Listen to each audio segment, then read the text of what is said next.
Ako ang inyong Lolo Pael. At ako naman si Kabanong. At ito ang aming kwento.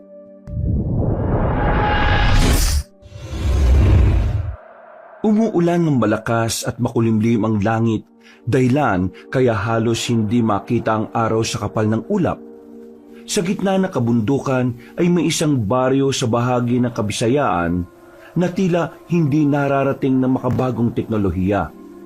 Tahimik ito, pero ang katahimikang yon ay parang may itinatagong sigaw. Sa lumang kumbento na itinayo pa noong panahon ng Kastila, naroon ang isang madre na tila balisa.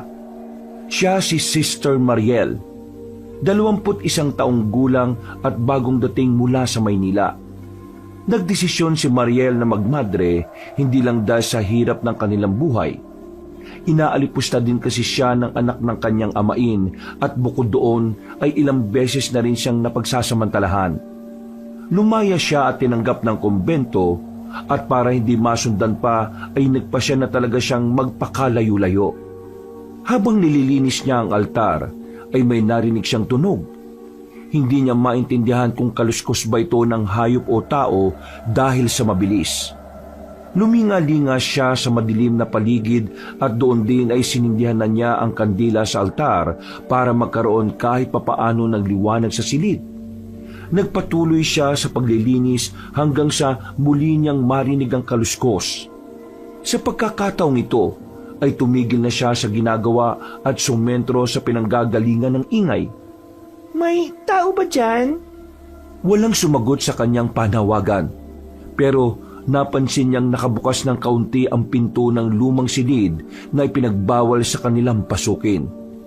Nasa sahig ang lumang kadena na sumiselyo doon at kitang-kita kasi yun mula sa kinatatayuan niya. Bakit nakabukas yung pinagbabawal na silid na yon? Sino kaya yung nagbukas? Naku, baka mapagalitan ako kapag naabutan yung ganyan. Dali-dali siyang lumapit sa nasabing nakauwang na pinto. Isasara na sana niya ito pero bigla na lang ding merong sumagi sa kanyang isip na katiting na kuryosidad. Tumigil siya at pasimpleng sumilip sa uwang bago nagpalinga-linga sa likuran. Bakit nga kaya pinagbabawalan kaming pumasok dito sa silid na ito? Ano nga bang meron dito? Alam kong wala pa akong 1 buwan sa kumbentong to pero nakakapagtaka talaga. Wala naman sigurong masama kung sisilip ako kahit saglit lang. Bibilisan ko na lang habang wala pa yung ibang mga madre. Mabilis ang naging pagpapasya niya na binuksan ng tuluyan ng pinto. Napatakip siya ng ilong dahil tila may sumasabay na mga amag sa hangin. Bukod din doon ay umalingasaw ang nabubulok na amoy. Napapapikit pa nga siya habang hinahawi-hawi ang mga alikabok na humahalo sa hangin. Pagkuwan ay muli siyang dumilat at tumakbang papasok sa loob. Doon na nga tumambad sa kanyang paningin ang kabuuan ng nasabing ipinagbabawal na silid. Para yung isang maliit na kapilya pero sa kaliwa at kanan ay may mga istante ng mga libro. Sa pinakagitna ay may malaking kahoy na krus at sa harap nito ay may nakaupong babae na nakabihis pang madre rin. Sino yun? Dahan-dahan niyang nilapitan ang di makilalang madre, kaya nakita niya ang panginginig noon. Doon niya rin napansin ang dugo sa kamay ng babae.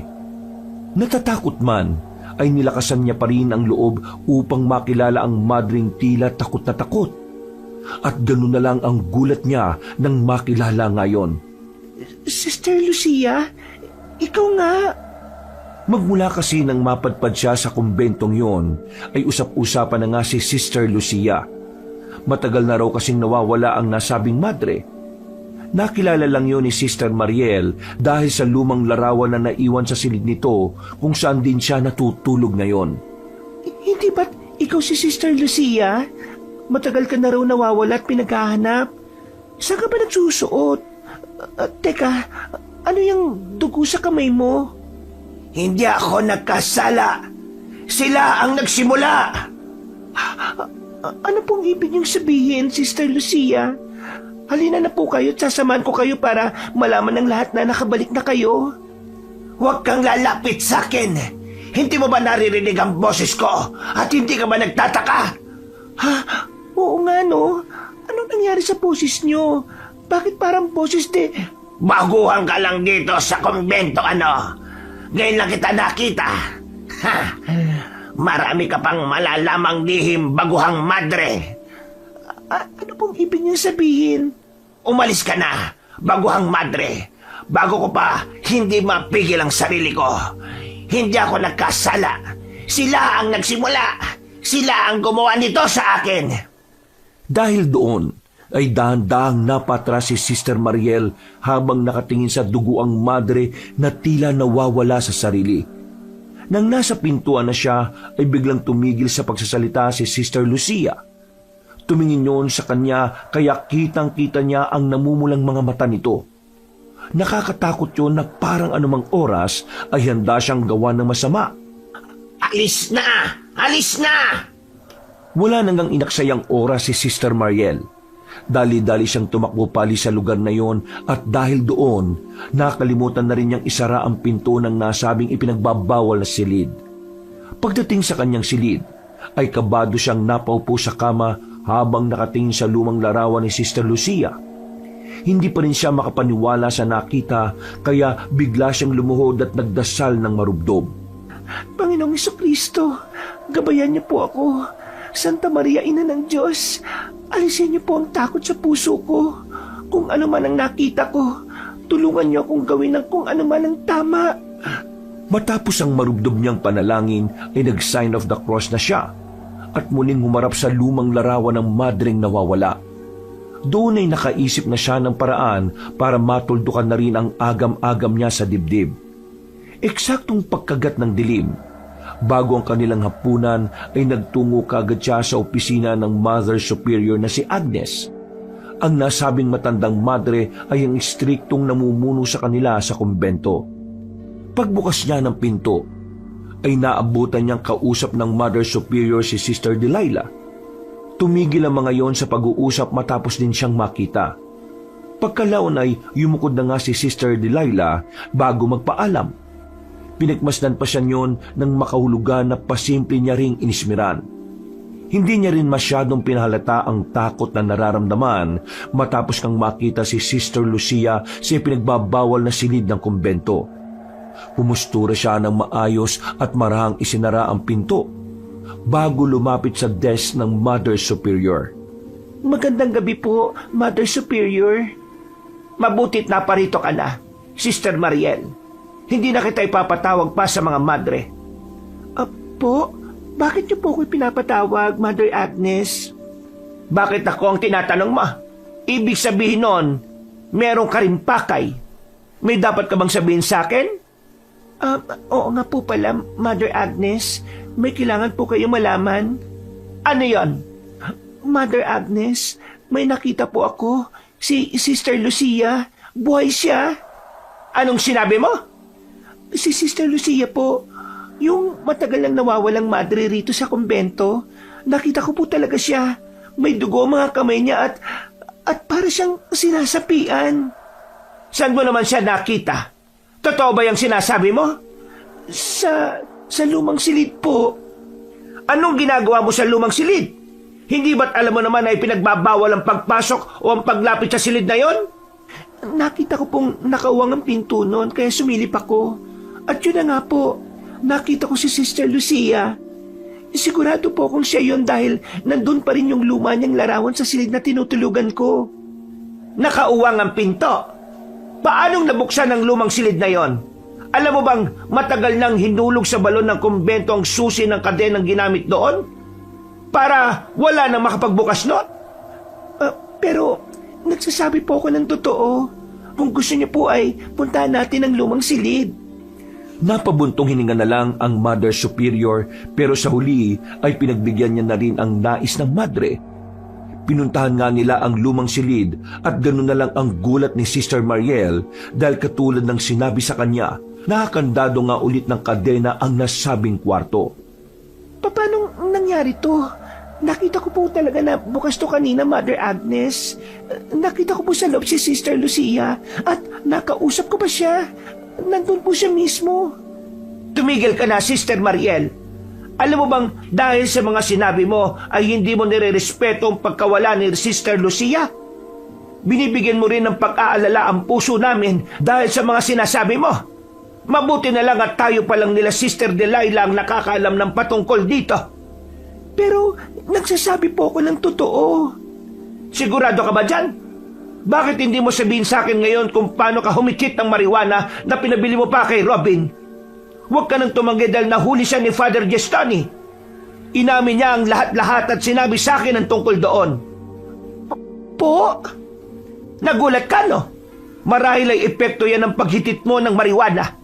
Sinisira na niya ng utak mo. Kaya Sister Mariel, ipinag-uutos ko bilang iyong pinuno na kalimutan na ang mga ilusyon na inaakala mong totoo. Ang sino mang nagukay ng mga kasalanan ng nakaraan ay pinarurusahan din. Opo, Mother Agnes. Sige na, magtungo ka na sa silid ng hapagkainan at kalimutan ang mga nangyari ngayon. Pero maghintay ka lang ng ilang araw para sa parusang igagawad sa iyo dahil sa kasalanan ginawa mo sa paggamit ng pinagbabawal na marijuana. Kaawa ang kanawan ng Panginoong Diyos. Napayukod na lang si Sister Mariel na hindi pa rin makapaniwala sa mga nangyayari. Sigurado siya sa sariling totoo ang mga nakita niya kanina at hindi yung dahilan ng tama ng marijuana. Totoong gumamit siya noon pero 1 buwan na siyang tumigil dahil nakokonsensya na rin siya at gusto niyang magserbisyo sa Diyos ng buong buo. Pagdating sa silid na pagkainan ay pumesto kagad siya at naghapunan. Tahimik lang siyang nanginginain katulad ng ibang madre na naroon. Nang matapos na, ay tumulong siya sa pagliligpit ng mesa at paghuhugas. Mabilis na lumipas ang oras.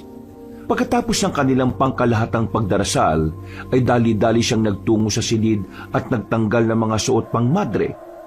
Pagkatapos noon, ay muli siyang napatingin sa larawan ni Sister Lucia habang napapabuntong hininga.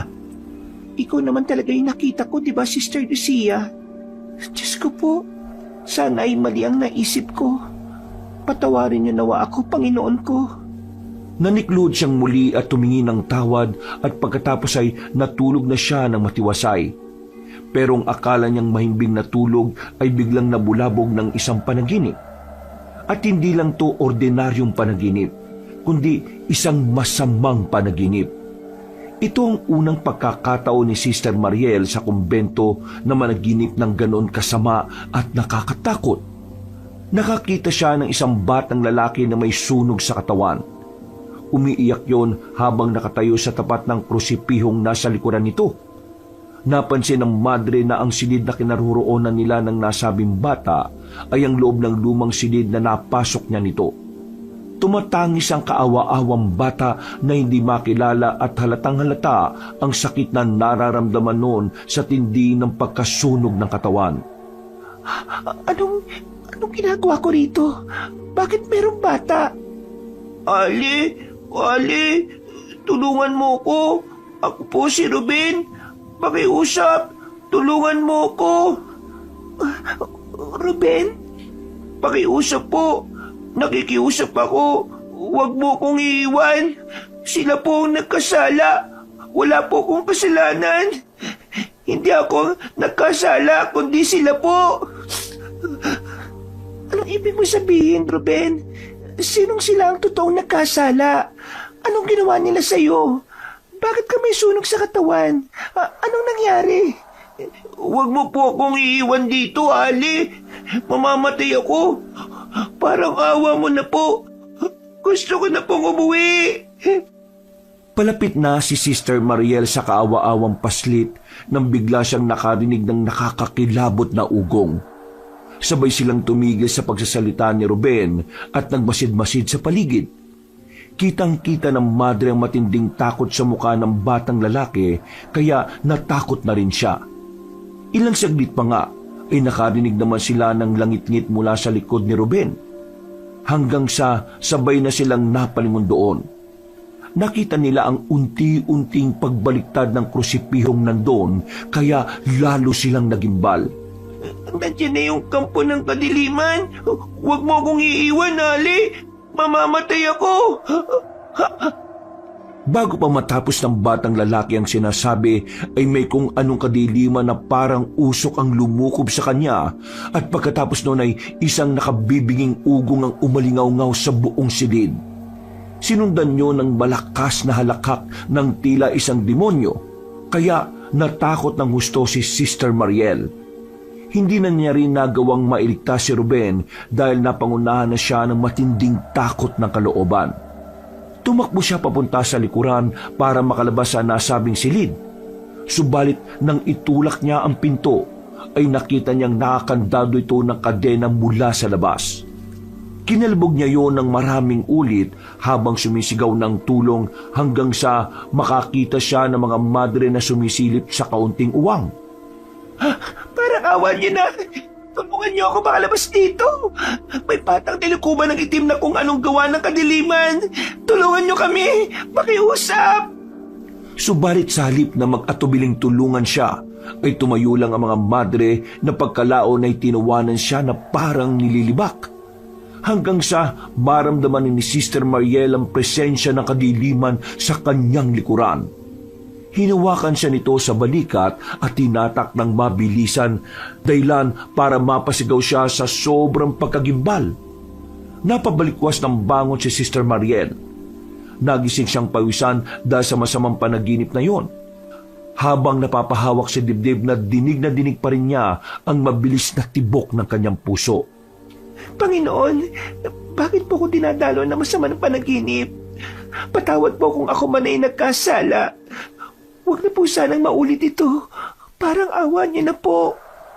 Pagkatapos niyang dumulog ulit ng panalangin, ay napalingon siyang muli sa larawan ni Sister Lucia.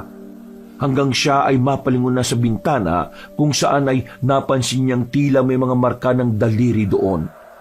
Basang-basa yun na parang galing sa ulan. Pero hindi naman umuulan ng hating gabing yon, kaya mas lalo siyang nakaramdam ng takot. Panginoon, ilayo mo po ako sa anumang gawa ng kadiliman. Kinaumagahan, kinausap ni Sister Mariel ang isa sa pinakamatandang madre sa kumbento na si Sister Leticia. Bulag na yon at hindi na nakakalakad ng maayos, kaya madalas na lang na nasa silid niya. Sinamantala nga niya ang pagkakataon na siya ang maghahatid ng pagkain sa matandang madre. Kaya kinausap niya kagad to patungkol sa mga weirdong nangyari sa kanya kahapon, kasama na ang nakakatakot na panaginip na patungkol kay Ruben. Gusto kasing malaman ni Sister Mariel ang ilan pang kwento patungkol sa kumbento. Mahina man kasi ang pangangatawan ng matandang madre at bulag na, pero maraming nagsasabi na malinaw at matalas pa ang pag-iisip nito. Kaya kung sakaling magtanong siya patungkol sa nakaraan ng kumbento, ay tiyak na masasagot nito. Pagpasok niya sa silid, ay nilagay niya kagad ang pagkain sa lamisita. Eksakto na katatapos lang ni Sister Leticia manalangin, kaya sakay ng wheelchair ay lumapit na matandang babae sa kanya. Sister Leticia, ako na po ang lalapit sa inyo. Ako nga po ulit si Sister Mariel, yung baguhang madre rito. Ako po ulit ang nakatokang sumama sa inyo sa pagkain ngayong maghapon. Ngumiti lang ang matandang babaeng bulag, at pagkatapos ay nagsimula na nga siyang pakainin ng almusal si Sister Mariel. Bumuelo muna ang baguhang madre bago magtanong patungkol sa mga bagay-bagay. Sister Leticia, may tanong po ako. Pwede niyo po bang ikwento sa akin kung sino po si Sister Lucia at kung anong klaseng madre siya? Kung itatanong niyo po kung bakit ako interesado, gusto ko lang po kasing mas lubos na makilala yung taong yon.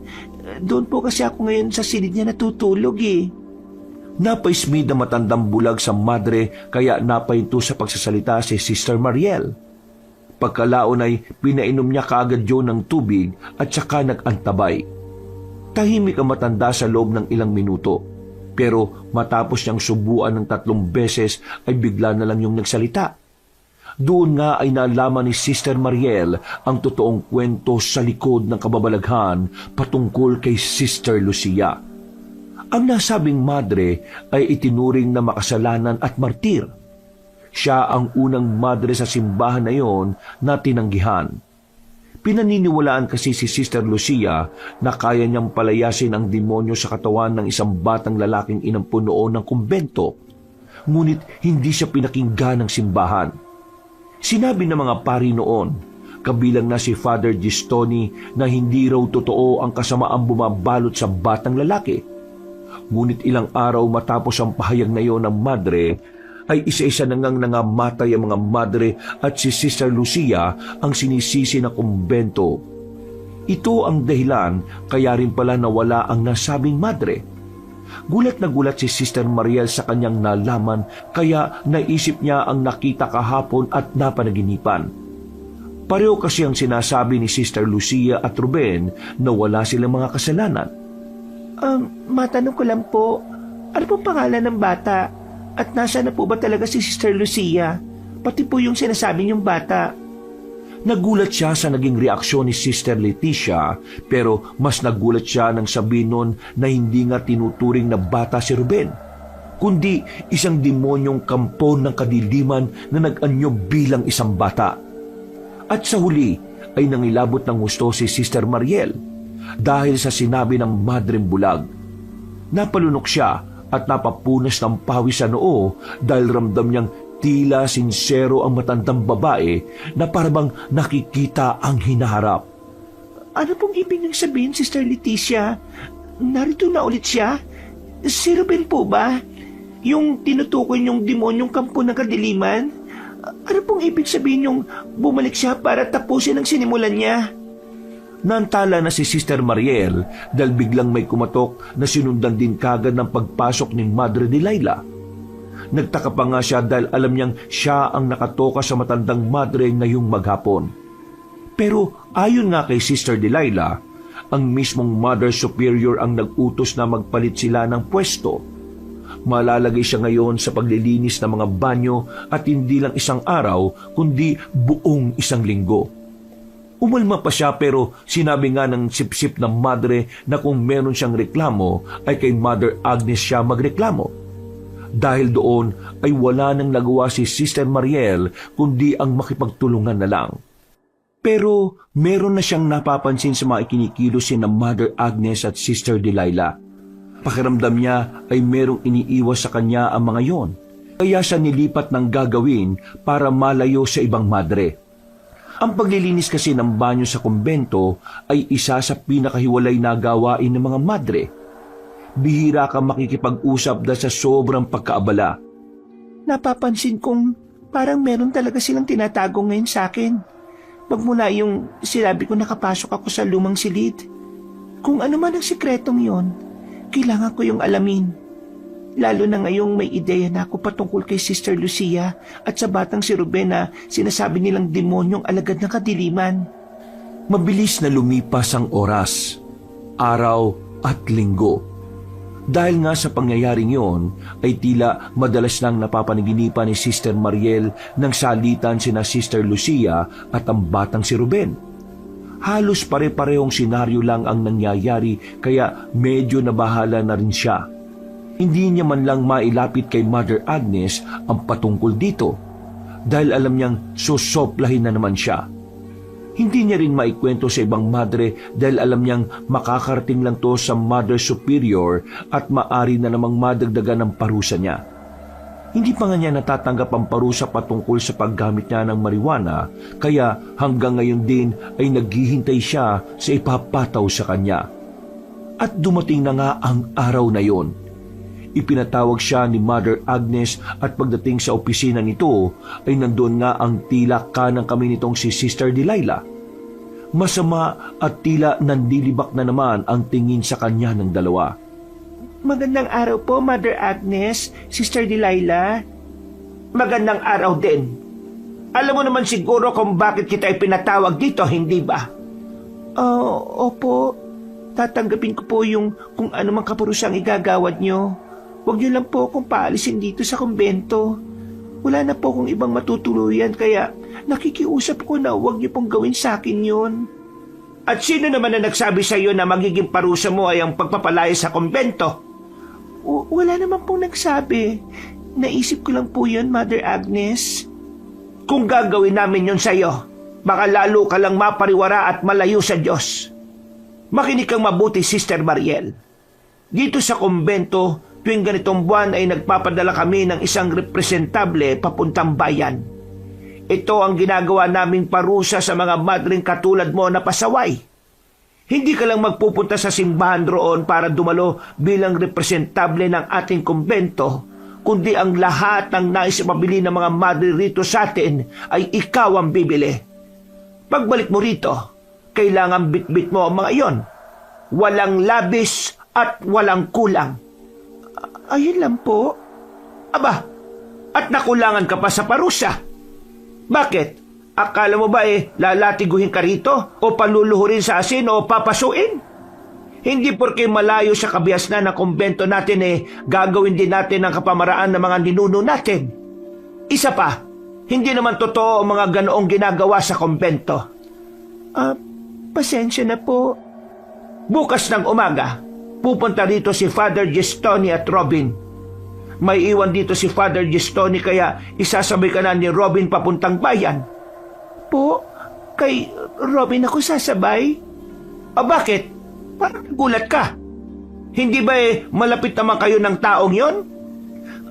Nagulat lang po ako.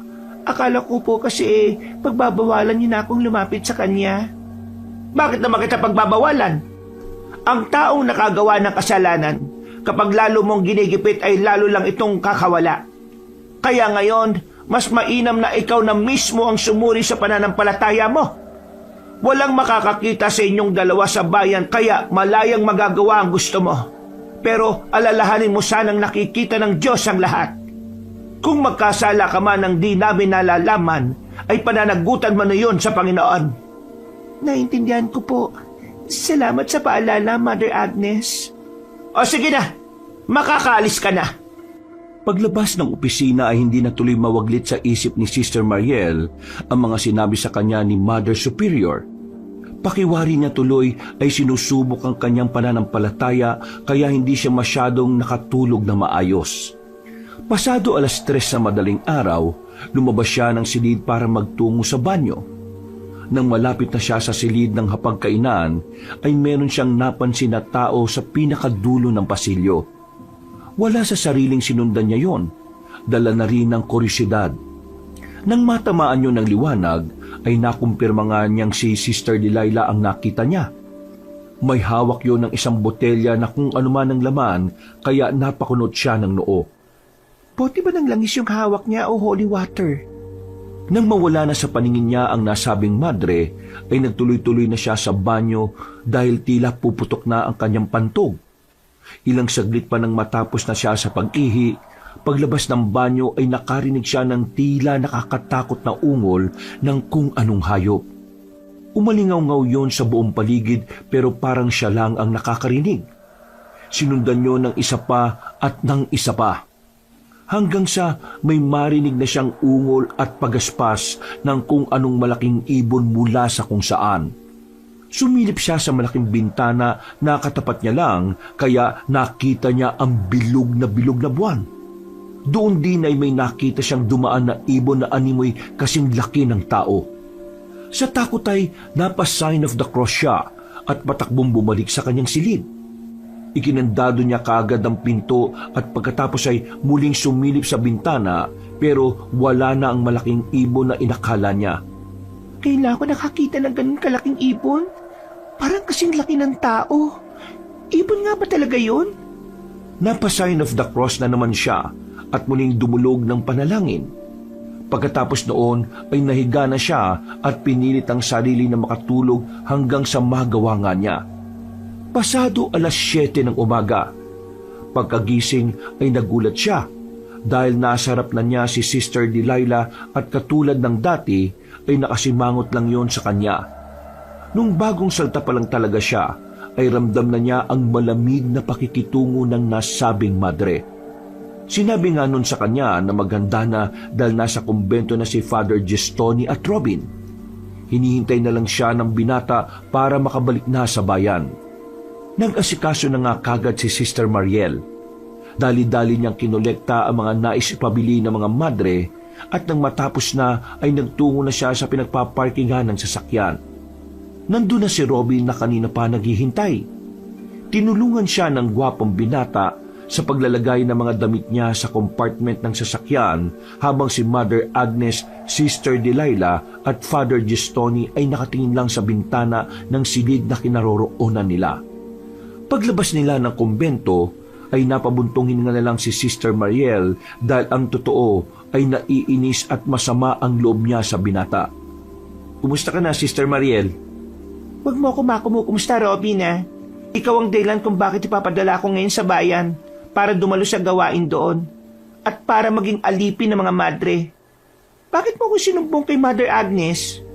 Oo, teka lang naman. Hindi ko naman intensyon na sabihin kay Father Gistoni ang tungkol sa paggamit mo ng marijuana eh. At saka, isang beses mo lang naman yun ginawa sa kumbento, di ba? Yun ang sabi mo sa akin. At hindi mo na inulit kaya hindi na kita dinalhan. At saka, pinarusahan din naman ako ni Father Gistoni. Patas lang naman tayo. Hindi tayo patas. Alam mo ba na napakamakasalanan na ng tingin nila sa akin? Nawala na sila ng tiwala at kailangan ko yung ibalik. Kung walang tiwala sa iyo ang isang tao, hindi mo kailangan patunayan sa kanila na katiwa-tiwala ka. Dahil kahit anong gawin mo, hindi magbabago tingin nila sa iyo. Maging sino ka kung ano ka. Mas gusto ng Diyos na magpakatotoo kaysa sa mga taong nabubuhay lang para lang i-please ang ibang tao. Wala ka kasi sa kalagayan ko kaya nasasabi mo yan eh. Sa bagay, sorry talaga sa nangyari. Maniwala ka, hindi ko intensyon yun. Nabuko lang talaga ako ni Father Gistoni at wala na ako nagawa kundi aminin sa kanya ang lahat. Alam mo naman na hindi ko kaya magsinungaling sa taong yun. Huwag na nga natin pag-usapan ng tungkol dyan. Wala naman na tayong magagawa eh. Nangyari na at pareho na tayong naparusahan. Oo, tama. Huwag kang tatawa-tawa dyan ah. Galit pa rin ako sa iyo dahil sa nangyari. Ito naman, ako na nga lang yung kaisa-isang taong naniniwala sa iyo eh. Aawahin mo pa ako. Sige ka, wala ka na matatakbuhan at makakausap kapag nagalit ka pa sa akin. Ewan ko sa iyo. O sige, ganito na lang. Pagdating sa bayan at pagkatapos ng gawain mo ron, sasamahan at tutulungan kita sa pamimili ng mga pinabibili sa iyo ng mga madre. Ililibre na rin kita. Sige, totoo yan ah. Oo naman. Kailan ba ako nagsinungaling? Okay na tayo ah. Pagkalahad ng kamay ni Robin ay kaagad yung inabot ng dalaga. Pagkatapos nilang magkaayos ay nagtuloy-tuloy na nga sila sa pagbabiyahe hanggang sa makarating sa bayan. Makalipas ang 3 oras nang nasa bagong bayan na, ay kaagad inihatid ni Robin ang madre sa simbahan doon para dumalo sa gawain. Pagkatapos ng gawain, pasado 4:00 ng hapon ay nagtungo na nga sila sa pamilihan at binili ang ilan sa gusto ng mga madre sa kumbento. Dahil limitado lang ang oras, kaya hindi muna nilahat ni Sister Mariel ang pamimili. 5:30 ng hapon ay nagmeryenda muna sila at nagpatuloy sa pag-uusap. Doon nga ay naisip ng madre na magtanong ng ilang bagay sa binata dahil mas matagal na naman yung nagpapabalik-balik sa kumbento. Siya nga pala, may itatanong ako sa iyo na medyo confidential ah. Kilala mo ba si Sister Lucia? Yung madreng nawala doon sa kumbento? Oo. Pero hindi naman ako malapit sa mga madre noon eh. Kaya hindi rin kami nagkakausap. Hindi ba nga sabi ko nga sa'yo, ikaw ang kauna-unahang madre na naging close ko? Bakit mo pala naitanong? Nag-aalangan na ako magsabi sa iyo kasi kapag tinanong ka ni Father Gistoni, alam kong hindi ka makakapagsinungaling sa kanya eh. Ano ba naman yan? Mangako ka muna sa akin na walang magsasabi ng kahit na ano kay Father Gistoni. Oo na. Sige. Promise. Wala akong kahit na anong sasabihin. Siguraduhin mo lang ah. Dahil yari ka talaga sa akin kapag naparusahan na naman ako. Hindi na talaga kita papansinin hanggang mamatay ako. Uy, grabe naman yun. Pero, oo na nga. Nangangako ko na hindi talaga ako magsasalita. Kaya, ikwento mo na sa akin yung gusto mong ikwento. Ganito, meron kasing lumang silid doon sa kumbento. Kung nakapasok ka na ron, alam mo na yung tinutukoy ko. Walang nakakapasok doon dahil nakakandado yun ng kadena eh. Pero isang hapon, Nakita kong nakauwang yung pinto kaya na-curious akong pasukin hanggang sa makita ko si Sister Lucia. Ha? Totoo ba yung sinasabi mo? Bakit? Mukha ba akong sinungaling? Ito naman, galit ka agad. O sige na, ituloy mo na yung kwento. Nakita mo talaga yung nawawalang madre? Oo. Hindi lang nakita ko, di nakausap ko pa siya. Sinabi ko yun kay Mother Agnes pero hindi niya ako pinaniwalaan katulad mo ngayon eh. Ang hirap naman kasi paniwalaan eh. Pero totoo yung sinasabi ko. Totoo yung nakita ko. At sigurado ako doon. Pagkatapos kong makainkwentro si Sister Lucia, nagsimula na akong mapanaginipan si Ruben. Halos gabi-gabi yun. Teka. Napanaginipan mo si Ruben? Oo. Kilala mo yung batang yon? Oo. Madalas ko rin yung nakikita ron dahil inampun siya ng mga madre. Kukunin na nga sana siya ni Father Gistoni para dalhin dito sa bagong bayan. At may makasama ko pero may nangyari kasi. Ano yung nangyari na yon?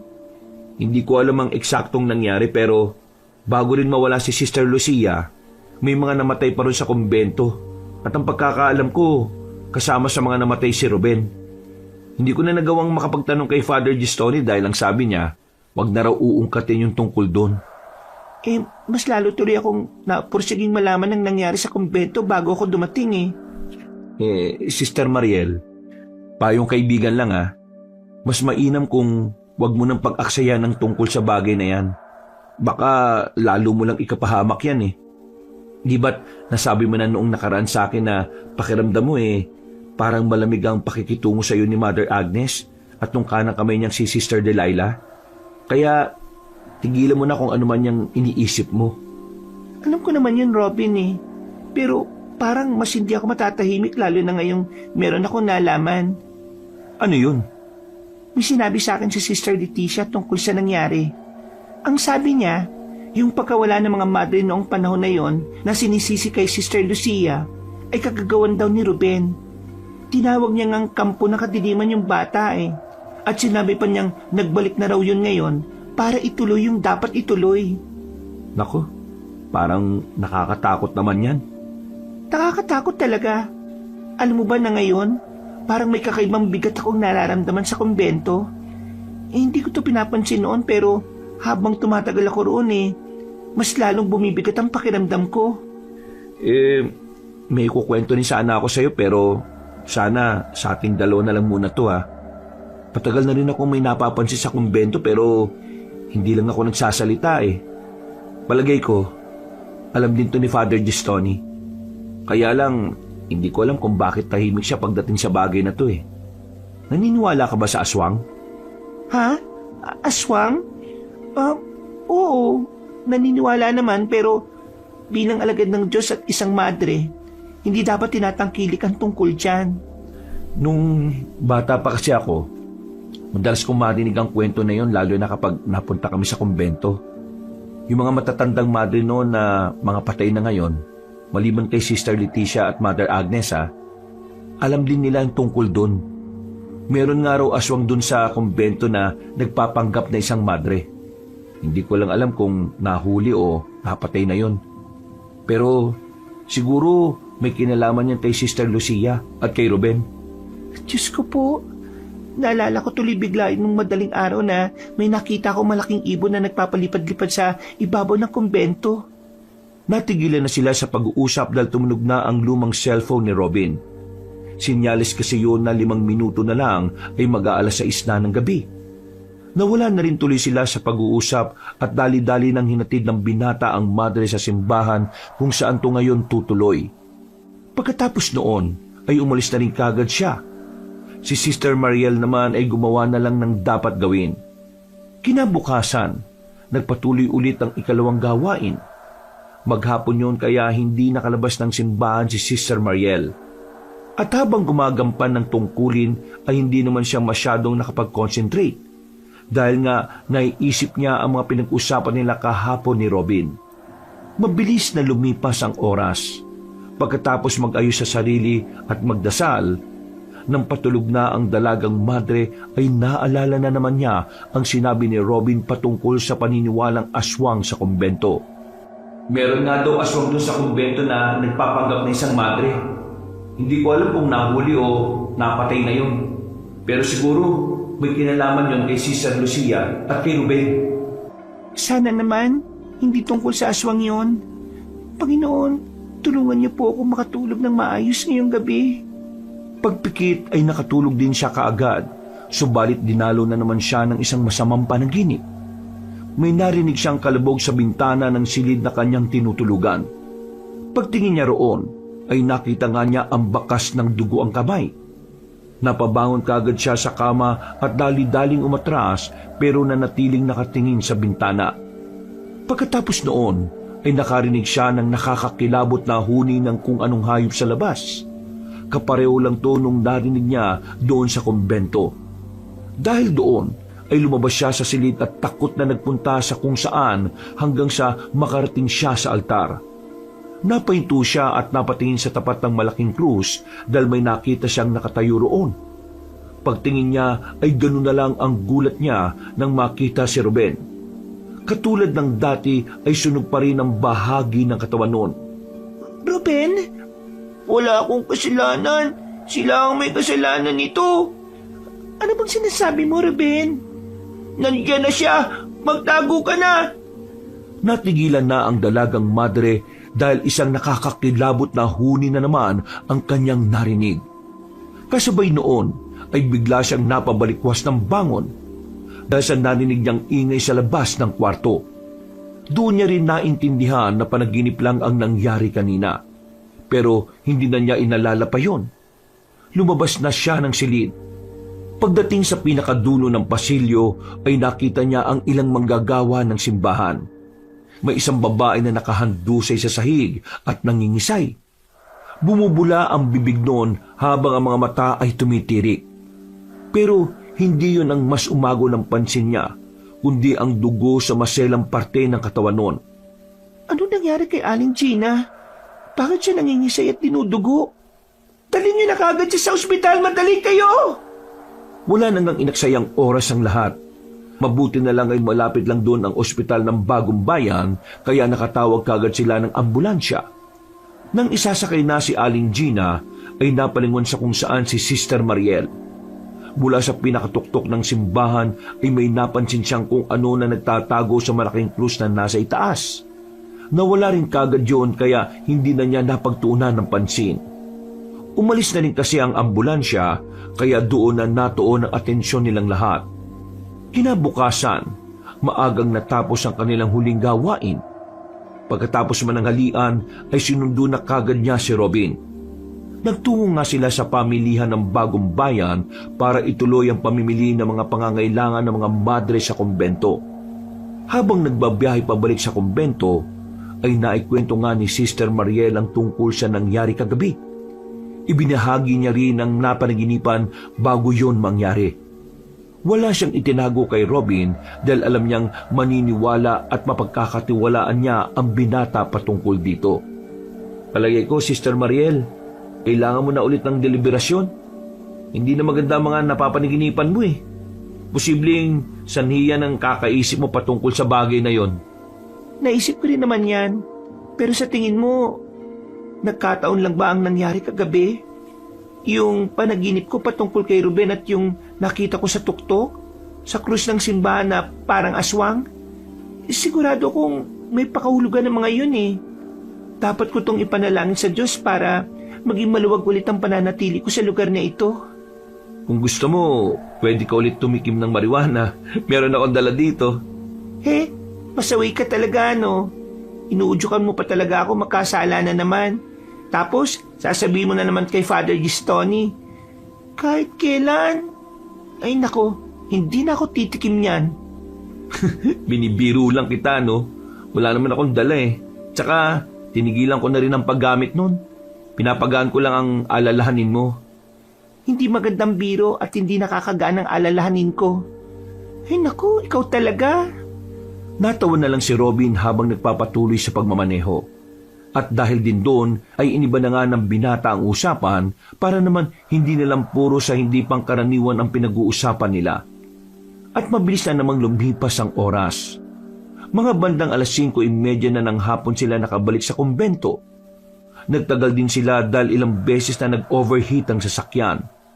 Nang nasa parting area na sila, napansin ni Sister Mariel ang ilang mga madre na nasa bukana ng kumbento at tila nag-uusap-usap. Dahil doon ay nauna na muna siya kay Robin na siyang nagbubuhat naman ng mga pinabili ng mga kababaihan. Anong meron mga sister? Nang makita niya ang isa sa mga madreng nagngangalang Angela ay natutop niya ang kanyang bibig. Sugatan kasi yun at puno ng kalmot sa iba't ibang bahagi ng katawan. Ano nangyari kay Sister Angela? Ayon nga sa mga kapwa madre nila sa kumbento, ay kagabi pa raw nawawala si Sister Angela. At ngayon lang bago lumubog ang araw ay naabutan na lang nila yon sa tapat mismo ng kumbento. Sugatan at takot na takot pero walang maalala sa mga nangyari. Dahil doon ay kaagad tinawag ni Sister Mariel si Robin para tumulong sa pagbubuhat. Dinala nga nila ang kawawang madre sa pagamutan ng kumbento para mabigyan ng paunang lunas. Bago lumabas ng silid dahil hindi mapakali, kaya naman nilapitan ni Sister Mariel ang sugatang madre para sana tanungin. At nang makita niya yon, ay bigla na lang siyang hinawakan sa mga kamay. Sa isang iglap, ay merong kakaibang mga pangitain na sumagi sa isip niya na parabang ipinasa ni Sister Angela. May mga umaagos na dugo, nagliliyab na kumbento at ang sigawan ng mga madre na punong-puno ng takot. Dahil doon ay kaagad bumitaw si Sister Mariel at napatras. Pinagmasdan lang siya ng makabuluhan ng nasabing madre at gawa naman ng matinding takot ay dali-dali na siyang lumabas ng silid at tumakbo palayo roon. Ano yung mga nakita ko? Pangitain ba yun na ipinamana sa akin ni Sister Angela? Diyos ko po, mabaging Diyos. Napa-sign of the cross na lang siya bago tuluyang umalis sa lugar na yon. Pasado 8:00 ng gabi, katatapos lang nilang kumain ng hapunan at naipamigay na ni Sister Mariel ang mga pinabili ng kapwa niyang madre sa bagong bayan. May kanya-kanya ng kaabalahan ng lahat, habang ang dalagang madre ay nakatulala lang sa balkonahe sa ikalawang palapag at nakatingin lang sa ibaba. Pinagmamasdan niya si Robin na nakukumpuni ng sasakyan dahil sa tuluyan na nga yung hindi gumana. Dahil tuloy doon, ay hindi na sila nakabiyahe ni Father Gistoni at mukhang may stranded pa ng ilang araw sa kumbento. Malalim pa rin inisip ni Sister Mariel ang pangitaing nakita niya kanina. Mga umaagos na dugo, nagliliyab na kumbento at ang sigawan ng mga madre na punong-puno ng takot. Pakiramdam niya ay mas lalo lang gumulo ang sitwasyon niya sa kumbento dahil kung ano-ano na ang kanyang nakikita. Napa-sign of the cross na lang ulit siya at babalik na sana sa kanyang kwarto nang biglang dumating si Father Gistoni. Kagagaling lang na matandang Ginoo sa opisina ni Mother Agnes. Sister Mariel, ano at nandyan ka pa sa balkonahe? Nagpapahinga lang po. Patulog na rin po ako, Father. Ay sigurado kang nagpapahangin ka lang dyan. Wala ka bang pinagmamasdan, Sister Mariel? Wala po. Pero nakita ko po si Robin na nag-aayos ng sasakyan. Hindi ko naman intensyon na makita siya pero meron lang din po kasi akong malalim na iniisip eh. Tungkol ba ito sa naikwento sa akin ni Mother Agnes? Ano po ba yung naikwento ni Mother Agnes sa inyo? Nito ngang nakaraang hapon, sinasabi mo nga raw na nakita mo ang madreng matagal nang nawawala. Doon mismo sa lumang silid. Alam mo, Sister Mariel, ang demonyo ay madalas na pumapasok sa isip ng taong maraming alalahanin. Mainam na palagi nating linisin ang ating isipan at tumingi ng patawad sa Panginoon. Maraming salamat po sa mga sinabi ninyo. Ginagawa ko po ang lahat ng yan, Father. Palagi mo rin tatandaan na ang demonyo kapag umalis na to sa isang tao, maghahanap yun ng kanyang lilipatan. At kapag wala siyang nakita, babalikan niya ang taong dati niyang pinanggalingan. Kapag nakita niyang walang laman ang loob ng taong yon, o malayo pa rin sa pagsuko sa Diyos, magtatawag ang demonyo ng mas marami pang kampon at sabay-sabay silang papasok sa taong yon. At sa ganung paraan ay lalong sumasama ang kaisipan ng isang tao. Kaya Palaging suriin ang ating puso at magpakumbaba palagi sa harap ng Diyos. Maraming salamat po sa paalala, Father. Walang anuman. Napansin kong tila malalim nga ang iniisip mo katulad ng sinabi mo kanina. Pwede ko bang malaman kung ano yon? Huwag ka mag-alala. Makikinig lang ako at kung ano man ang mapag-uusapan natin, ay mananatili lang yon sa bawat sulok ng balkonahing ito.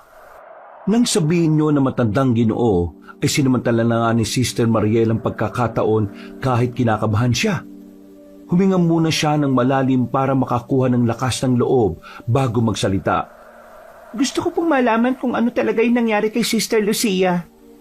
Nawala po ba talaga siya? O kasama siyang namatay ng iba pang madre noon? Pati na rin po yung tungkol sa batang si Ruben. Nung nakarang araw po kasi, bago ako magpunta sa bagong bayan, nabanggit sa akin yun ni Sister Leticia. Kaya, nahihiwagaan po ako, Father. At palagay ko naman po karapatan ko rin na malaman kung ano nangyari noon. Lalo na't dito na ako mamamalagi sa kumbento. Tama ka. Karapatan mo rin na namang malaman ng totoo kaya ikukwento ko sa iyo. Noong 16 na siglo bago maitayo ang kumbentong ito, may maliit na nayon sa lugar na ito. Namumuhay sila na taliwa sa kalooban ng Panginoon. Sa panahon natin, kulto kung sila ay tawagin. Sinasamba nila ang nilalang na pinaniniwala ang bumaba dito sa lupa at nagkatawang tao bilang isang bata. Wala siyang kasarian kaya hindi matukoy kung babae ba siya o lalaki. Ngayon ko lang po narinig ang tungkol dyan Dahil hindi naman to pinahihintulutan na ikalat sa buong kumbento. Kaya ang lahat ng mapag-uusapan natin ay mananatili lang sa bawat sulok ng balkonahing ito. Sige po, makakaasa po kayo. At ito na nga, ang nasabing bata na yon ay isang uri ng makasalanang reinkarnasyon. Pero hindi siya demonyo sa karaniwang pakahulugan, kundi isang nilalang na nagpaparusa sa mga taong mapagkunwari at makasalanan sa pananampalataya. Ang ibig niyo pong sabihin, Father Gestoni, isang makasalanan ang nagpaparusa sa kapwa makasalanan? Parang gano'n na nga.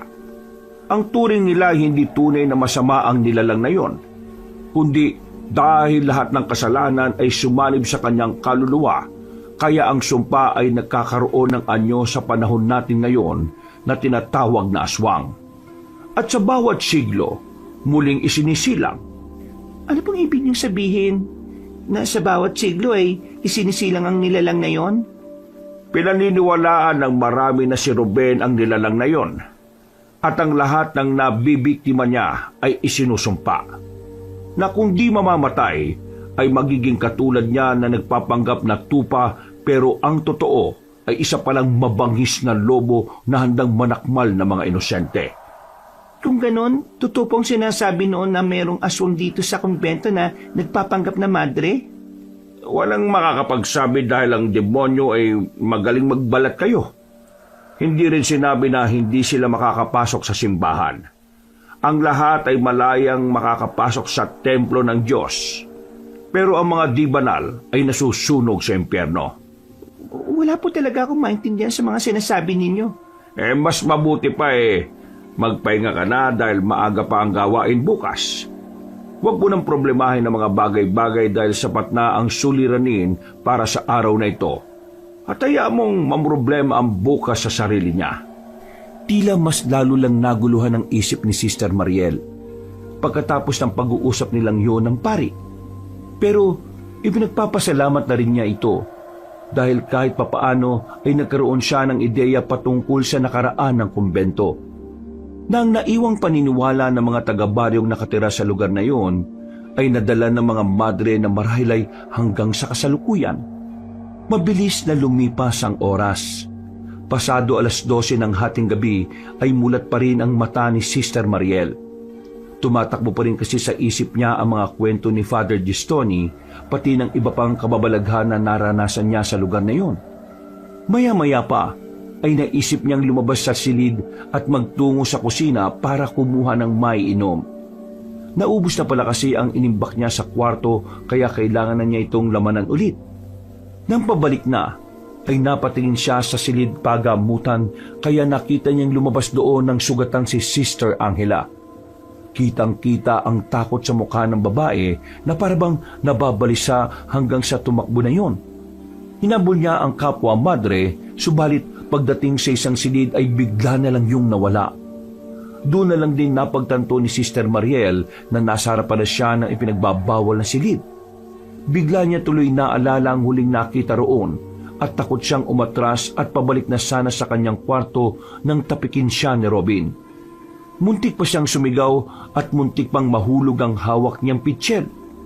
Mabuti na lang ay nakilala niya kagad ang binata. "Oh, anong ginagawa mo rito, ha?" Nakita ko si Sister Angela yung madling sugatan na binuhat mo papunta sa pagamutan ng kumbento. Pero bigla siyang nawala ikaw, bakit gising ka pa at nasa labas? Merong nagtatangkang magbukas ng pinto ng kwarto ko. Nilabas ko at sinundan hanggang sa dito ko hilahin ng mga paa ko Nawala na rin siya sa paningin ko. Diyos ko po, ano ba nangyayari dito sa kumbento? Hindi na talaga maganda tong nararamdaman ko. Bukas na tayo mag-usap ng umaga. Bumalik ka na sa kwarto mo at babalik na rin ako. Tama ka. May hindi maganda nga rin akong nararamdaman sa lugar na ito. Parang may kung anong madilim na enerhiya. Nagdesisyon na nga silang dalawa at bumalik sa kanilang silid. Eksaktong pagkasara ng pinto ay nakarinig siya ng nakakakilabot na huni mula sa labas ng kumbento. Sinilip niya yon sa bintana at sinundan ng tingin ang pinanggagalingan pero wala naman siyang nakitang kahit na ano. Nawala na lang ang nakakatakot na tingin kaya nakampante na rin ang loob ni Sister Mariel. Hanggang sa makatulog siya na mahimbing. Pagsapit ng umaga, tila normal ang takbo ng lahat sa loob ng kumbento. Tahimik ang paligid at may kanya-kanyang kaabalahan ang mga madre. Pagkatapos ng pang-umagang gawain, ay nagtungo kagad si Sister Mariel sa pagamutan ng kumbento. Wala na siyang naabutan doon at nang tanungin niya ang madring nurse, ay sinabi lang nun sa kanya na umalis na si Sister Angela at sinundo na raw ng ambulansya kaninang alas 5 ng umaga. Nagulat siya dahil wala naman siyang narinig na sasakyan kaninang umaga. Kaya tinanong niya kaagad si Robin tungkol dito. Naabutan niya ang binata sa mismong parking kung saan ay patuloy pa rin sa pag-aayos ng sasakyan. May dumating pa ambulansya kaninang alas 5? Ha? Wala. Bakit?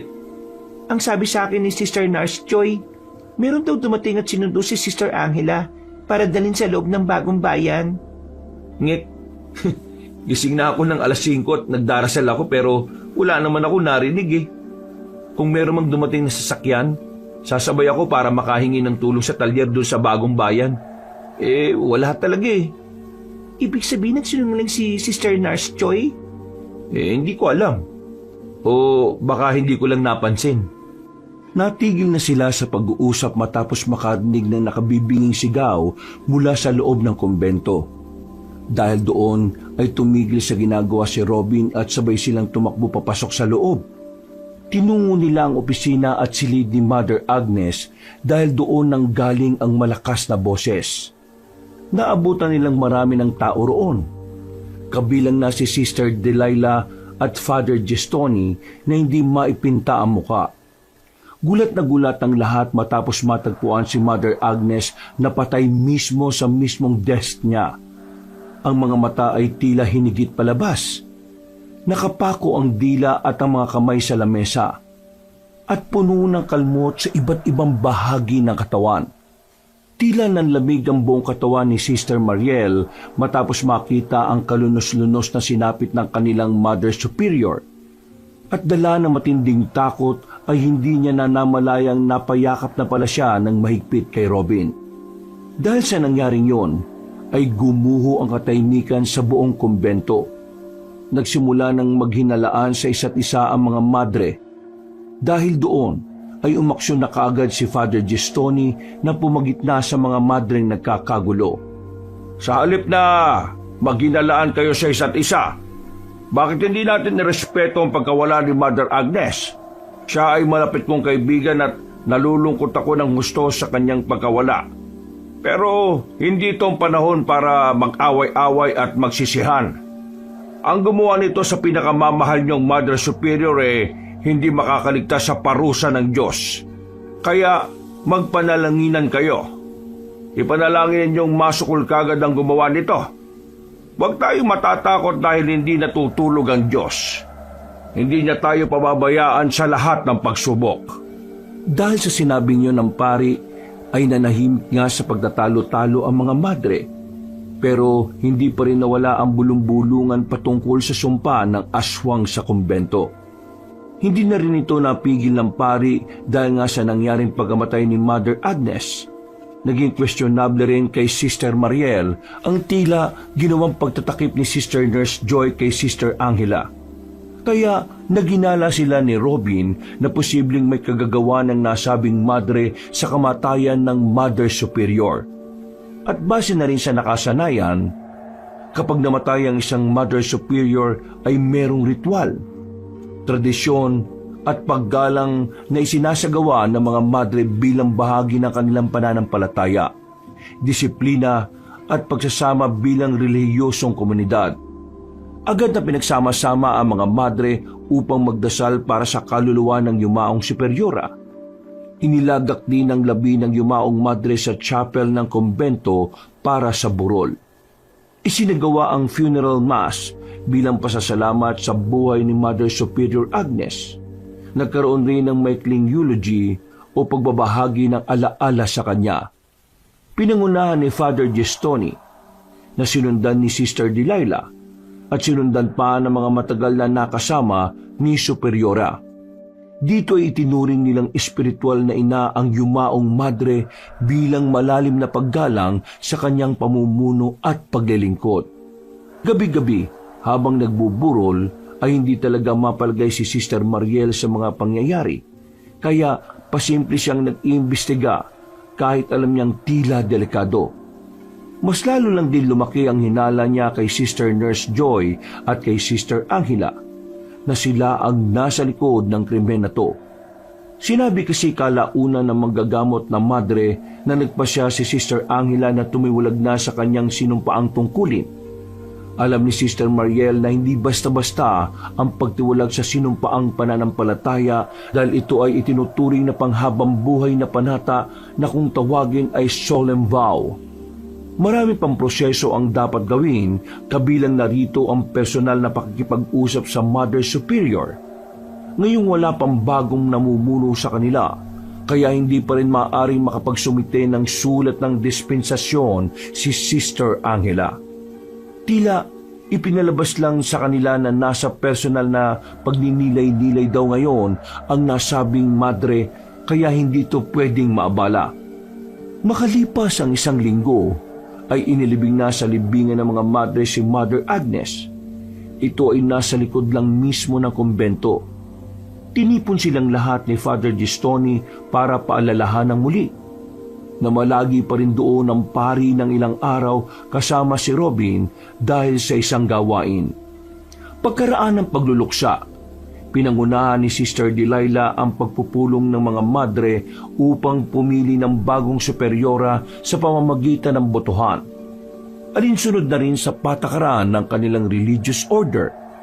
Inabot na maghapon ng kanilang pagpili hanggang si Sister Delilah na nga ang naitalagang bagong Mother Superior nila. Marami rin ang humiling kay Sister Leticia. Kaso lang ay mas naging praktikal ang karamihan dahil alam na ng lahat na matanda na at hindi na nakakakita ang matandang madre. Kaya kung maluluklok yon, ay mahihirapan lang din ang lahat. Sister Leticia, oras na po ng pagkain ninyo. Gusto ko lang din pong ipaalam sa inyo ang bagong Mother Delilah na po ang bagong superiore natin dito sa kumbento. 2 lang po ang nilamang niya sa inyo. Sayang po pero okay na rin po yun. Sa ngayon po kasi parang delikado rin kapag naging Mother Superior ka. Baka matulad lang din ang mangyari kay Mother Agnes. Huwag naman sana. Pagkatapos siyang mapakain ng matandang madre, ay lumabas na rin siya kaagad ng silid dahil naatasan na naman siya sa banyo. Pagsapit ng gabi, gawa ng matinding pagod, ay nakatulog ng mahimbing si Sister Mariel. Sa eksaktong pasado 12:00 ng hating gabi ay dinalo na naman siya ng masamang panaginip. Hindi rin siya sigurado kung panaginip to o totoo, pero nakita niya sa altar ng kumbento si Ruben. Ikaw na naman? Ano bang kailangan mo sa akin, Ruben? Hindi ako may kasalanan, Ale. Sila yun. Hindi akong isinumpang aswang sa kumbentong to, kundi sila. Sila ang gumawa at bumuhay sa kampo ng kadiliman. Wala akong kasalanan, Ale. Sila ang nagpapasok ng aswang sa kumbento. Wala akong kasalanan, kaya huwag mo akong iiwan. Mag-iusap. Isama mo na ako sa pag-alis mo dito. Ano bang ibig mo sabihin? Yung mga gumawa nito sa akin, sila rin ang pumatay kay Inang Agnes. Wala na silang pinipili. Lahat ay nasa panganib. Sinong sila? Magbigay ka nga ng pangalan sa akin para malaman ko kung sino ang mga aswang dito sa kumbento na nagpapanggap na madre. Gumising ka dahil nandiyan na sila. Nagsisimula na naman sila. Eksaktong pagkasabi ng batang lalaki ay umalingaw-ngaw ang nakabibinging huni ng kadiliman. Dahil doon ay napabalikwas ng bangon si Sister Mariel, ganun din ang iba pa sa kumbento. Kagad lumabas ng silid ang dalagang madre matapos siyang maalala ang sinabi ni Ruben sa panaginip. Tumakbo siya at magtutungo sana sa silid na kinaroroonan ni Robin para humingi ng tulong at sabihin ang napanaginipan niya. Pero merong umagaw ng kanyang atensyon. Mula sa pasilyo ay meron siyang nakitang pamilyar na madre. At hindi nga siya nagkamali dahil si Sister Lucia yun na naglalakad papunta sa kinaroroonan ng lumang silid. Sa bilis ng paglalakad noon ay tila hindi na sumasayad sa lupa ang mga paa. Nang marating niya ang pinakadulo ay naabutan nga niya sa tapat ng pinto ng lumang silid si Sister Lucia. Sister Lucia? Nakita tayong muli. Sinabi ko naman sa iyo na wala akong kasalanan sa mga nangyari. Produkto lang ako ng kagagawa nila. Hindi ko to ginusto at hindi ko to pinili. Sila ang gumawa nito sa akin. Totoo ka ba talaga? Hindi ba ako nag-iilusyon lang? Katulad mo, hindi sila naniniwala noon. Pero maniniwala na sila ngayon dahil isa-isa na silang huhusgahan at nagsimula na yung kay Mother Agnes. Humarap kay Sister Mariel ang nasabing madre at kitang-kita niya ang pamumula ng mga mata nito na tila luluha na. Bukod doon ay unti-unting umuusli ang matutulis nito mga pangil. Mapapansin din na makakapal at may itim na ugat sa lieg at magkabilang sentido nito.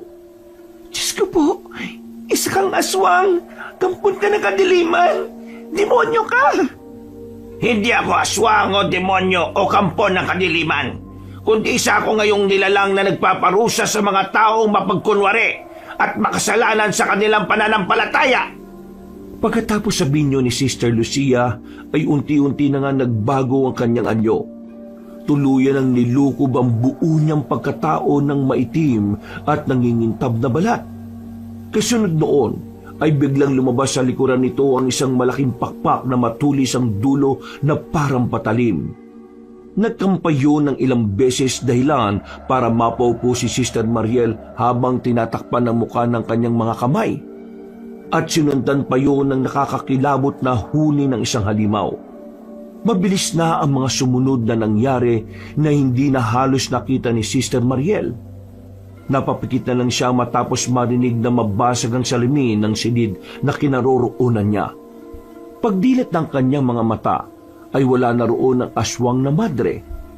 Napayak siya sa takot pero hindi pa roon natapos ang lahat ng kalbaryo dahil isang nakakabulaho na sigaw ng mga madre ang umalingaw-ngaw sa buong kumbento.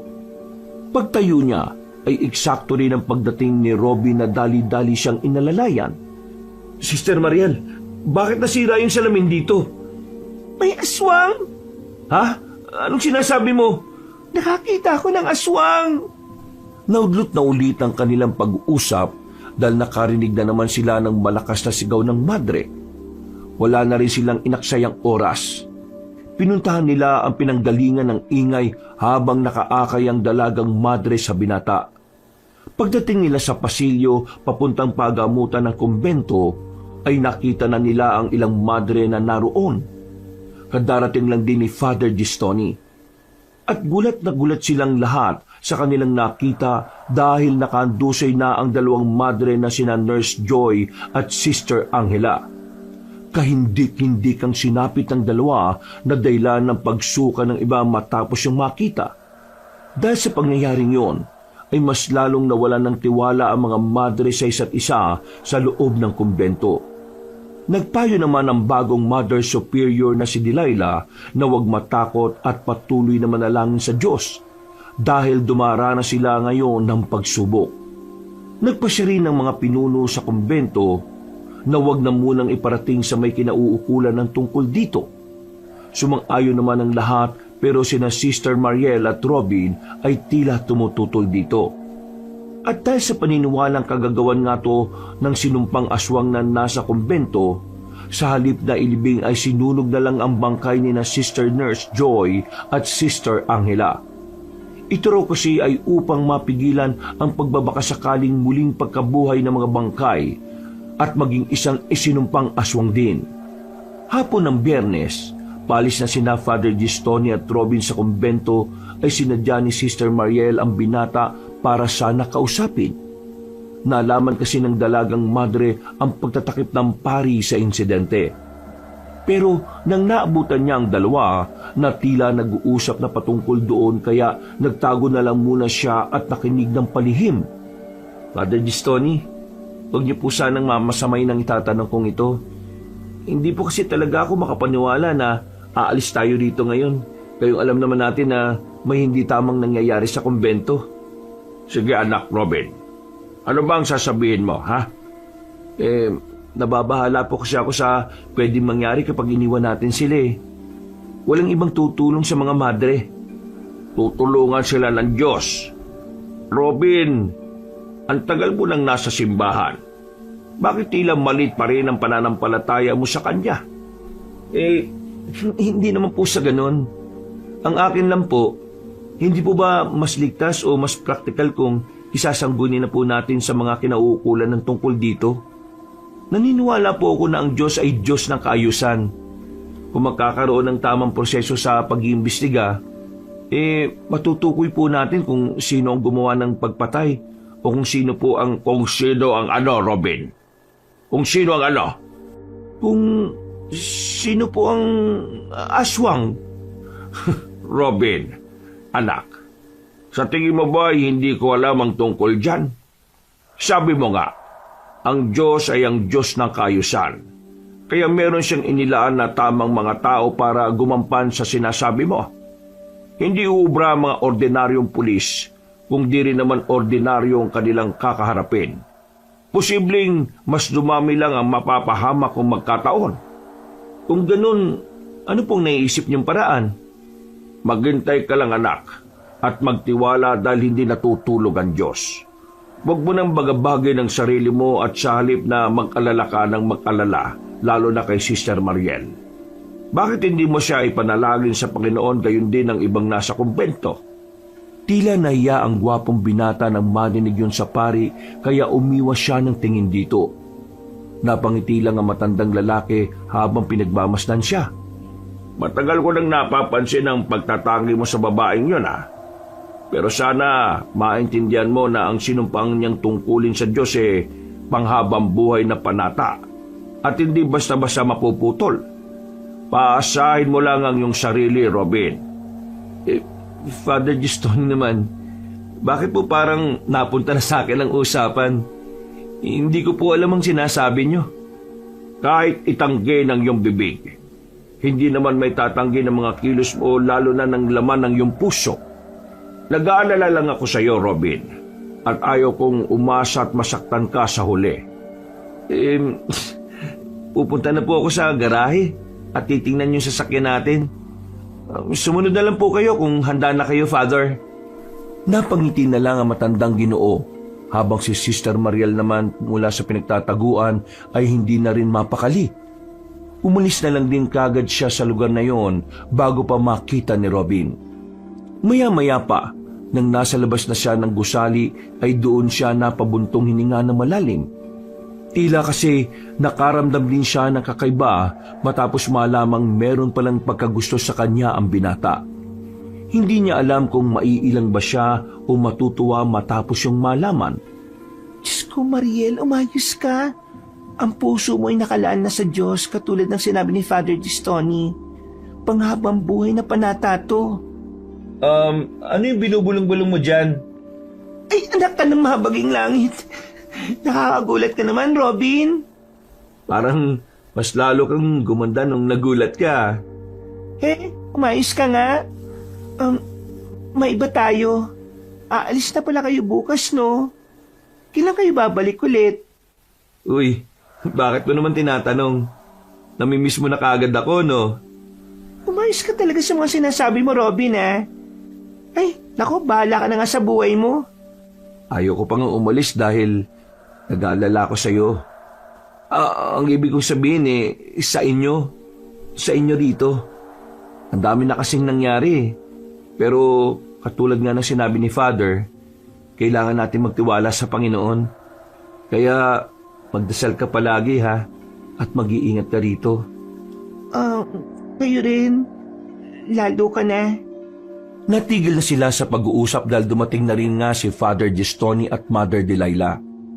Matapos magpaalam ay nagbiyahe na kaagad ang dalawang lalaki habang hindi pa lumalalim ang gabi. Bago naman pumasok sa loob ng kumbento ay tiningnan lang ng Mother Superior ang dalagang madre ng makahulugan. Pagkatapos noon ay nauna na siyang pumasok sa loob. Pagkalipas ng ilang araw matapos sa mga insidente ay merong ipinadala ang simbahan na isang priest investigator. Dahil ito sa tulong at request ni Father Gistoni mula sa Arsobispado. Kinilala ang Ginoo na si Monsignor Severino, isang kilalang pare lalo pagdating sa pagsugpo ng mga kulto o anumang hindi pang karaniwang pangyayari sa mga simbahan o baryo sa probinsya. Si Robin din ang nagatid sa nasabing Ginoo at pagpasok pa lang ng kumbento ay sinalubong na sila ng mga madre bilang malugod na pagtanggap. Sa bungad pa lang ay nakaramdam na ng hindi maganda ang nasabing Ginoo habang nililibot ng tingin sa buong lugar. Dito pa lang sa labas nararamdaman ko na ang kakaibang presensya. Kaya sigurado ko ang may gawa ng krimen sa lugar na ito hindi ordinaryong nilalang. May halimaw sa kumbentong ito at ito ay kailangang puksain sa lalong madaling panahon. Wala nang inaksayang oras pa ang investigador. Habang inaaral ang kaso ng pagkamatay ni na Mother Agnes, Sister Nurse Joy at Sister Angela, ay naungkat din tuloy ang mga nakalipas na kaganapan. Nabuksan ulit ang lihim noon na matagal nang itinago ng kumbento. Habang gumugulong ang investigasyon, ay patuloy din ang pag-ikot ng mga bulungan sa buong kumbento. Hati ang opinyon ng mga madre kung aswang o mamamatay tao talaga ang may pakana. Hindi na rin kasi sinabi ni Sister Mariel ang nakita niyang aswang dahil baka mapagsimulan na naman to ng matinding issue sa kumbento.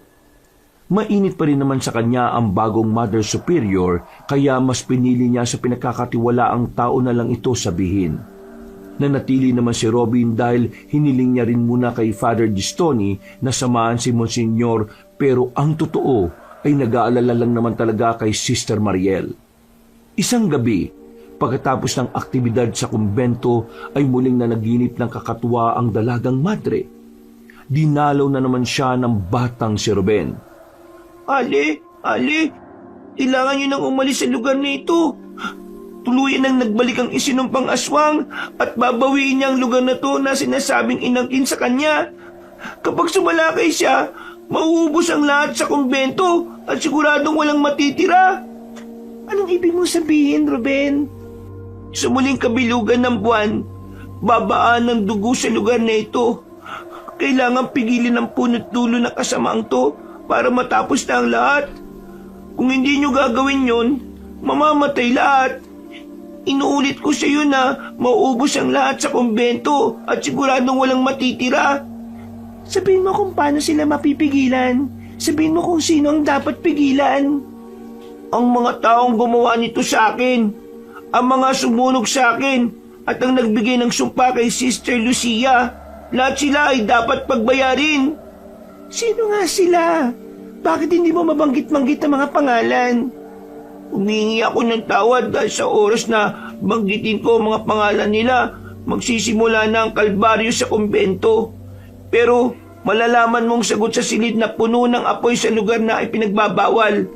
Doon mo malalaman kung sino-sino sila. Sa lumang silid? Magmadali ka dahil wala ng oras. Pagkasabing yun ay biglang nagising ang dalagang madre. Pagtingin niya sa maliit na orasan sa silid na kinaroroonan ay doon niya nakitang eksakto 12:00 na ng hating gabi. At dahil hindi siya mapakali matapos sa mga nalaman, ay naisip niyang lumabas ng silid. Noong una ay nag-aalangan pa siya pero nagtungo na rin siya sa silid ni Robin para humingi ng tulong. Sinabi niya ang lahat sa binata kaya hindi yun nag-aksaya na tulungan siya. Wala silang inaksayang oras. Tinungo nila ang lumang silid na nakakadena upang hindi mapasok. Sabi sa akin ni Ruben, nandito daw ang sagot sa loob mismo ng lumang silid. Kung mabubuksan natin to, siguradong malalaman natin ang itinatagong lihim ng kumbento. Pero ang sabi ni Mother Agnes noon, tinapon na raw sa balon ng kumbento ang susi ng kadena. Huwag ka mag-alala. Dinala ko tong pamputol ng bakal. Walang halong pag-aalinlangan, pinutol ng binata ang kadena na kaagad nahulog sa sahig. Pagkatapos noon ay nagkatinginan sila bago sabay na pihiti ng siradura ng pinto. Dahan-dahan yung nagbukas at sabay silang napatakip ng ilong dahil tila may sumasabay na amag sa hangin. Bukod din doon ay umalingasaw ang nabubulok na amoy. Napapikit sila pareho habang hinahawi ang mga alikabok na humahalo sa hangin. Pagdilat ay humakbang sila papasok sa loob. Doon na nga tumambad sa kanilang mga paningin ang kabuuan ng nasabing ipinagbabawal na silid. Hindi nagbago ang naunang nakita ni Sister Mariel kaya nasabi niya talaga sa sarili na totoo ang nangyari noong unang gabing unang beses niyang nakita si Sister Lucia. Kung ganun, tama nga talaga yung nangyari nung gabing yun. Para tong maliit na kapilya, yung malaking kahoy na krus sa gitna, dun ko unang nakitang duguan si Sister Lucia eh.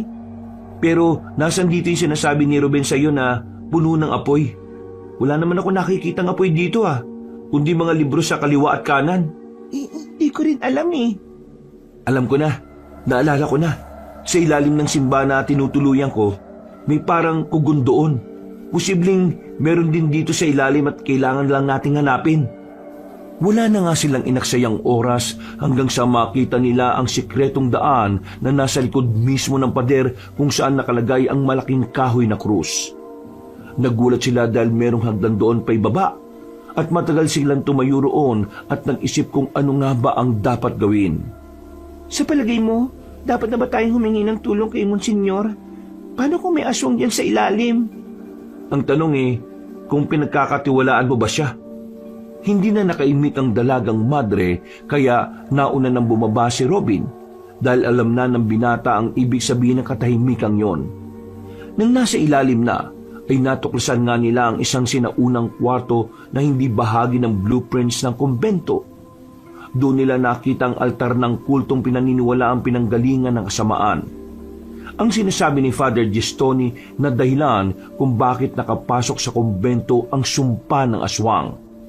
Nakakita sila ng mga lumang larawan sa pader na may mga mukhang pinunit at niluma na ng panahon. May nakita pa silang isang pinto at pagbukas nito ay nakakita sila ng mahabang lagusan. At ang nakapagtataka ay nakasindi ang mga tulos sa gilid na nagsisilbing ilaw. Sinyalis na ginagamit hanggang ngayon ang daan na yon.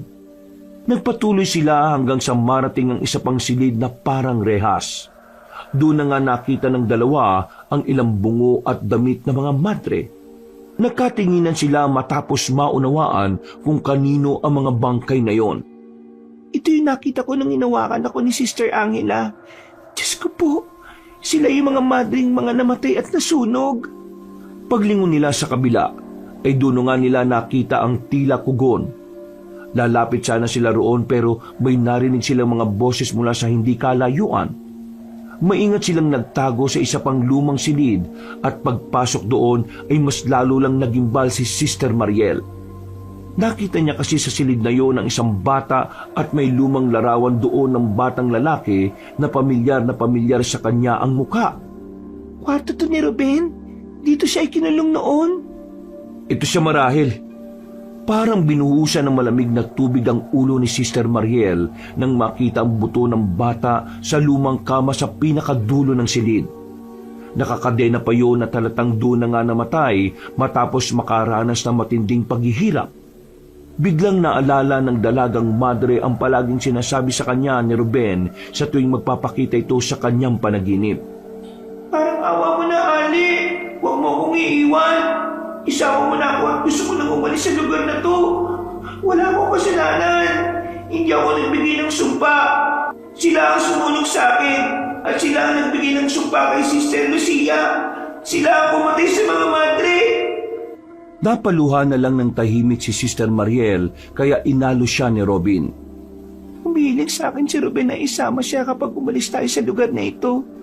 Kaya pakiusap, Robin. Kunin natin ang buto niya at ilayo natin sa lugar na ito. Pangako, isasama natin siya sa pag-alis sa lugar na ito. Kukunin natin ang buto niya at aalis na tayo ngayon din. Wala na nga silang inaksayang oras. Pagkatapos kunin at ibalot sa lumang kumot ang mga buto ni Ruben, ay umalis na sila sa lugar na yon. Hindi na nila inisip na galugarin pa ang lugar dahil alam nilang delikado. Gusto man din nilang kunin ang iba pang mga buto na naiwan sa piitang nasa ilalim pero naisip nilang baka mahalata sila ng mga aswang sa kumbento.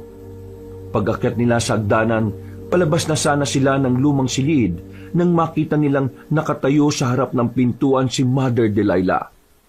Napahinto sila sa kapinagmasdan ng nasabing superior. Magpapaliwanag na sana si Robin pero pinigilan siya ni Sister Mariel at binulungan. Pansinin mo ang mga mata niya. Namumula. Pati yung leeg at magkabilang sentido niya. Napansin mo ba yung ugat na nangingitim? Ganyan na ganyan si Sister Lucia nang nakita ko siya. Ibig mong sabihin, aswang din si Mother Delilah? Oo, sigurado ako. At mas masisiguro natin yan kapag nagsalita na siya. Kapag narinig natin na malademonyo niyang boses. Anong ginagawa niyo rito, Sister Mariel? Hindi ba't alam mo naman ay pinagbabawal ang pagpasok sa lumang silid na ito? Nanghikayat ka pa ng ibang tao para makasala. At ano yung hawak ninyo, ha? Makinig ka, aswang. Kung paparaanin mo kami, hindi tayo magkakasakitan. Kaya tumabi ka na ngayon din. Nakikita mo ba tong hawak ko? Hindi ako magdadalawang isip na ipalo to sa'yo. Tinawag mo akong aswang. Hindi ako aswang kundi isa ako sa mga tagahatol sa mga taong mapagkunwari sa kanilang pananampalataya. At nakikita ko sa inyong dalawa ang kaugaliang yon. Kaya parurusahan ko na kayo ngayon din. Sa palagay mo, papayagan kitang gawin mo yon? Etong sa'yo! Mabuti na lang ay may dalang panliyab si Robin na kaagad niyang ginamit. Narinig kasi niya noon sa Bagong Bayan na usap-usapan ng mga tao roon na takot daw ang aswang sa apoy. Dahil doon ay walang pag-aalinlangan niyang niliyaban ng mga lumang libro na nasa kaliwa at kanan. Nang makita yun ni Mother Delilah, ay nagngalit ito dahilan para unti-unti nang magbagong anyo at tuluyan na maging isang aswang. Humuni yun na parang isang ibon samantalang binato naman siya ni Robin ng umaapoy na mga libro. Mabilis na nagliyab ang nasabing bagay dahil sa lumang-luma na. Nang tamaan ng aswang ay sinamantala nila yon. Tumakbo sila palabas ng silid. Kumuha pa si Robin ng mga nagliliyab na libro habang tumatakbo sila sa pasilyo. Diretso tayo sa silid ni Monsignor. Bilis, Sister Mariel! Dali! Habang tumatakbo sila, ay umaalingaw-ngaw naman ang nakakakilabot na huni ni Mother Delilah. Nangilabot ang buong katawan ng dalagang madre habang bitbit ang buto ni Ruben. Ilang saglit pa ay nakarinig pa sila ng higit sa isang huni ng halimaw. Sinyales na meron pang iba sa paligid. Robin, hindi lang pala siya iisa. Marami na sila rito. Huwag mo silang pakinggan. Tumakbo ka lang at malapit na tayo sa silid ni Monsignor. Hinagis na nga ng binata ang huling umaapoy na librong hawak dahil napapaso na siya. At paglingon nga nila ay lumilipad na nga papunta sa kinaroroonan nila si Mother Delilah. Kitang-kita sa mukha ng madring aswang ang matining pagnanais na magawan sila na masama. Matagal ko nang gustong hatiin sa dalawa ang katawan mo, Sister Mariel. Dahil simula nang dumating ka rito, wala nang ibang nakita si Mother Agnes kundi ikaw. Ako ang matagal niyang nakasama pero mas ikaw pa ang palagi niyang napapansin. Mabuti na lang talaga at kabilang ako sa mga tagahatol na siyang pinagkaloobang makapasok at malayang makakilos sa kumbentong ito. Robin, abutan na niya tayo. Natatakot ako, Diyos ko po. Tulungan niyo po kami. Sige, at matakot ka lang dahil ang takot ang nagpapadagdag ng lasa sa karne at dugo ng tao. Sumigaw ka at matakot! Humalakak ang aswang na parang nababaliw na demonyo hanggang sa mabilis ang mga sumunod na pangyayari. Nagulat na lang sila nang may tila dumagit kay Mother Delilah at sabay silang umiktad at nagpagulong-gulong sa sahig. Nang tagala ni Sister Mariel ang tingin, ay nakita niya si Sister Lucia at sumigaw din yon sa kanila na bilisan ng pagtakbo. Dahil doon, ay wala na silang sinayang na oras ni Robin. Hindi na nila nakita ang pagbubuno ng dalawang aswang dahil lumiko na sila pakanan at tinumbok ang silid ni Monsignor. Pagdating sa harap ng pinto, ay meron na namang sumulpot na isa pang aswang. Mabuti na lang ay bumukas kagad ang pinto at gamit ng holy water, iwinisik ito ni Monsignor sa aswang habang nagbibigkas ng salita ng Diyos. Kayong masasamang kampo ng kadiliman, sa ngalan ng Diyos Ama, ng Diyos Anak, at banal na si Kristo Jesus, at sa ngalan ng Diyos Espiritu Santo, maggunaw kayo at bumalik sa dagat-dagatang apoy kung saan kayo nararapat! Nang matamaan ng dalawang aswang, ay parabang asido ang dating sa kanila ng holy water. Nang hina sila tumandusay sa sahig habang nangingisay hanggang sa unti-unting matunaw na parang bula. Nagulat naman sina Sister Mariel at Robin dahil ito ang unang pagkakataon nilang makasaksi ng ganoong bagay. Huwag kayong basta tumungangar yan.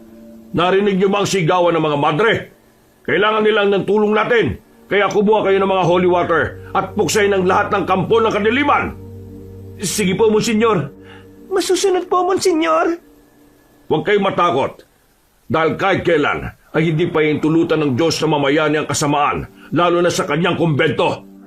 Dahil sa sinabing yun ng priest investigator, ay wala na nga silang inaksayang oras.